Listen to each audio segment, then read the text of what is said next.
이제 다윗은 압살롬의 반란을 진압하였습니다. 빼앗겼던 예루살렘도 다시 찾았습니다. 오늘 본문 19장은 다윗이 예루살렘으로 귀환하는 장면입니다. 왕의 귀환이라고 하는 제목을 가지고 있는 귀한 내용들입니다. 권력을 잃었던 자가 다시 권력을 되찾아서 돌아올 때는 그 윗세가 아주 대단합니다. 다윗은 역시 죽지 않았어. 그러면서 사람들 간의 충성 경쟁이 이어지고 있습니다. 반면에 공포에 떠는 사람들도 있습니다. 자칫 왕의 귀환은 피비린내나는 복수극으로 이어질 수도 있습니다. 지금 이 일이 다윗에게 벌어집니다. 사람들은 다윗을 전폭적으로 지지하든지 아니면 죽임을 당하든지 자신의 태도를 분명하게 정해야만 했습니다. 오늘 읽은 19장에서는 세 종류의 사람이 나오고 있습니다. 그 첫 번째는 시므이입니다. 시므이는 다윗이 쫓겨날 때 그 곁에서 따라가며 돌을 던지고 저주했던 사람입니다. 피를 흘린 자여, 사악한 자여, 가거라 가거라 그러면서 돌을 던졌습니다. 그랬던 그가 다윗이 다시 권력을 잡자 180도 달라졌습니다. 다윗 앞에 무릎을 꿇고는 이렇게 말합니다. 19절입니다. 내 주여 원하건대 내게 죄를 돌리지 마옵소서. 내 주 왕께서 예루살렘에서 나오시던 날에 종의 패역한 일을 기억하지 마옵소서라고 말합니다. 힘이 있어야 자신의 명예를 지킬 수 있습니다. 왕은 권력에 따라 이렇게 사람은 어렵게 되기도 불의한 사람이 되기도 합니다. 심지어는 그 권력에 따라 아름답게 되기도 하고 추하게 되기도 합니다. 그 다음 사람은 사울의 손자인 머비보셋입니다.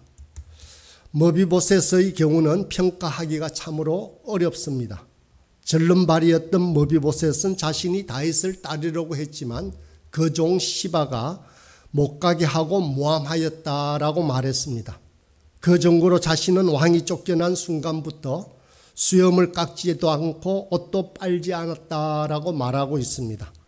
모든 경과를 보니 시바가 다윗을 속였던 것은 분명합니다. 어찌되었든 종 시바도 다윗이 어려울 때 먹을 것과 나귀로 공양한 적이 있습니다. 그래서 다윗은 이들 두 사람에게 재산을 절반씩 나누게 합니다. 머비보셋의 말이 사실이라면 머비보셋은 정말 억울하기 때문입니다. 자신을 대우해준 다윗 왕을 얼마나 고맙게 생각했는데 원수처럼 만들어버렸기 때문입니다. 우리 인간 사회는 이처럼 진실이 왜곡될 때가 많이 있습니다. 인간 왕이나 재판관은 그 시비비비를 정당하게 가리지 못합니다. 요즘 판사나 검사들을 보면서 느끼는 것은 그들의 판결을 온전히 신뢰할 수 없다라는 것입니다. 그러므로 우리는 하나님의 심판이나 최후 심판을 믿을 수밖에 없습니다. 전지전능하신 하나님만이 우리의 진실을 알아줄 수 있기 때문입니다. 그렇지 않으면 우리는 너무너무 답답할 수도 있습니다. 그래서 시편 기자는 하나님을 이렇게 찬양했습니다. 시편 89편 14절입니다. 의와 공의가 주의 보좌의 기초라. 인자함과 진실함이 주 앞에 있나이다. 모든 진실은 하나님 앞에 있다라는 고백입니다. 만약 우리에게 억울함이 있다면 그것을 온전히 풀어주시는 분은 바로 하나님이십니다. 이제 세 번째는 바르실레입니다. 바르실레는 다윗이 피난할 때 먹을 것과 필요한 물자를 대어주었습니다. 바르실레는 아주 부자였습니다. 이런 위험한 상황에서 부자가 한쪽 편을 든다라는 것은 사실 위험한 일입니다. 그래서 부자들은 대개 양다리를 걸치거나 눈치를 보았습니다. 그러나 바르실레는 다윗을 전적으로 도왔습니다. 이런 충성됨을 보였기에 다윗이 영광의 자리에 오를 때 함께 영광을 받고 있는 것입니다.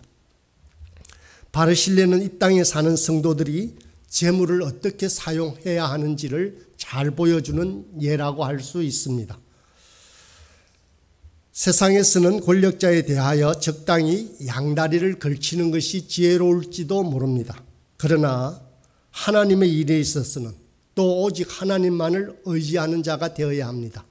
그 전형적인 사람이 바로 바르실레입니다. 우리는 하나님의 나라의 망명정부에 살고 있다라고 할 수 있습니다. 이 땅의 삶은 온전히 우리는 본향을 향하는 나그네의 삶일 뿐입니다. 디모데가 전하는 바울의 말씀에 이렇게 되어 있습니다.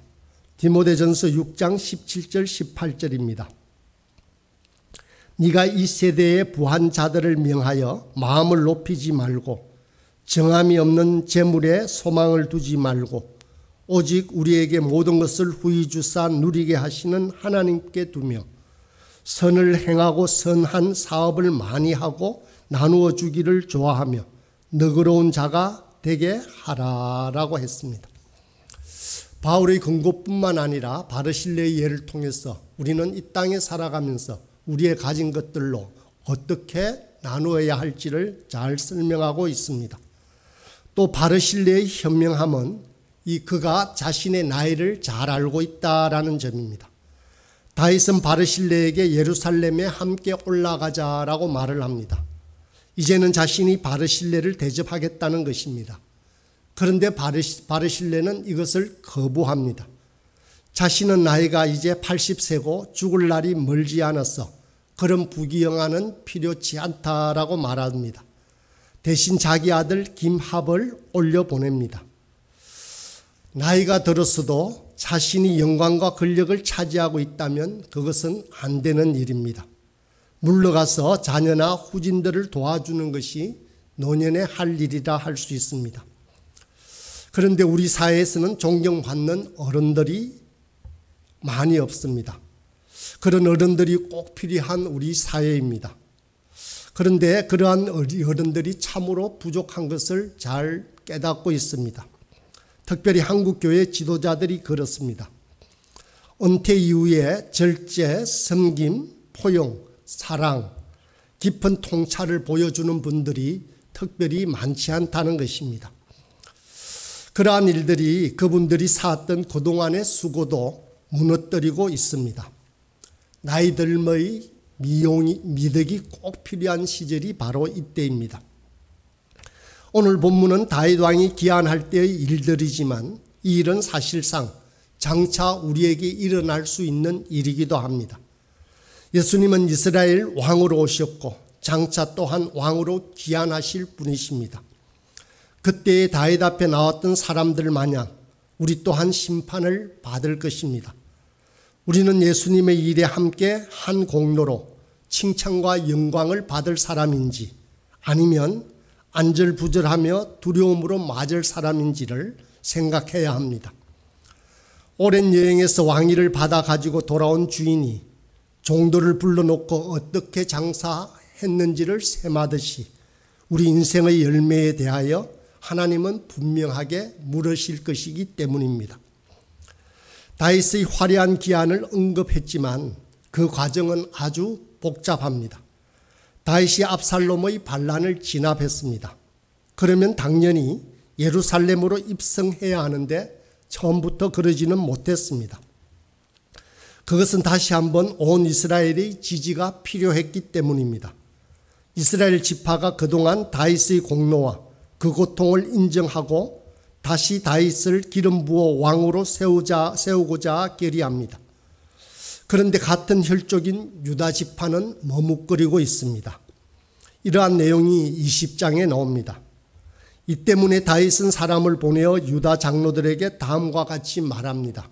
20장 11절입니다. 온 이스라엘이 왕을 왕궁으로 도로 모셔오자 하는 말이 왕께 들렸거늘 너희는 어찌하여 왕을 궁으로 모시는 일에 나중이 되느냐. 어떻게든 이러한 유다 지파의 이러한 머뭇거림이 있었지만 다윗이 예루살렘으로 돌아오게 됩니다. 길갈 쪽으로 요단강을 건너는데 이때 유다 지파의 백성들이 유세를 떨며 가관입니다. 그러자 나머지 지파들이 이에 대해서 반발합니다.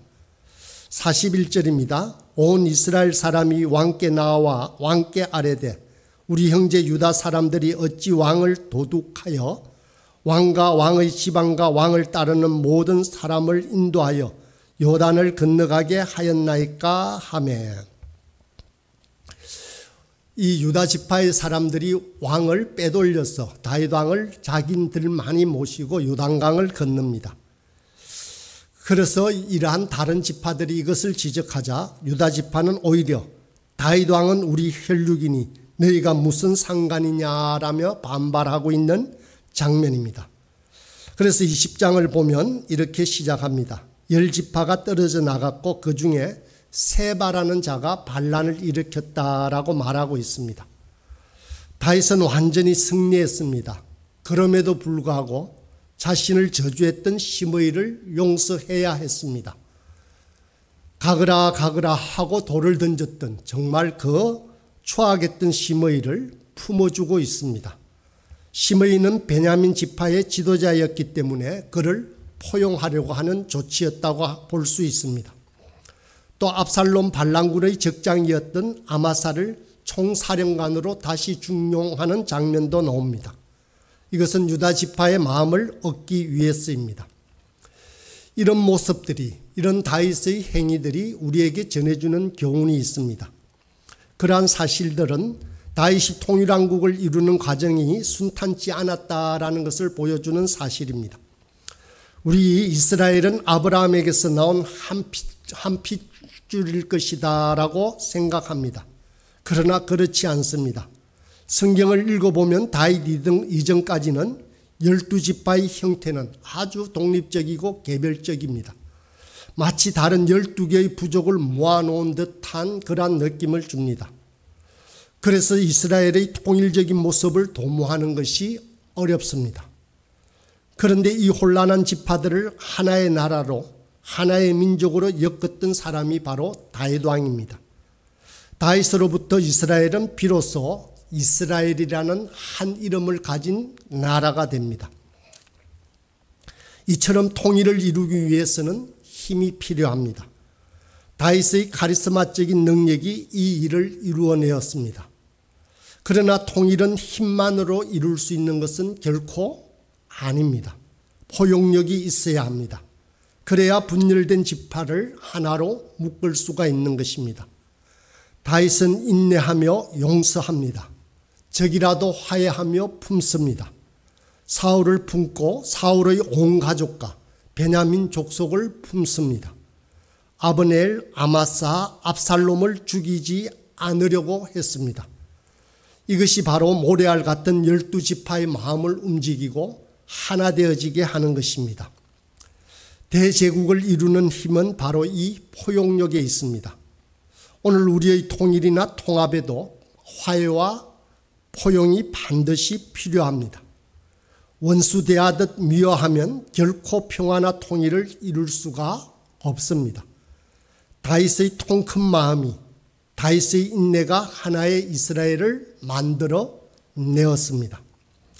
이스라엘은 다윗으로부터 시작되었습니다. 이 같은 화해와 포용, 관용의 마음을 우리도 반드시 품어야 합니다. 그래야 우리 삶의 모든 주변에 참된 평화가 이루어짐을 볼 수 있기 때문입니다. 이 아침에도 한없는 자비와 긍휼의 마음이 저와 여러분에게 충만하길 간절히 소망합니다.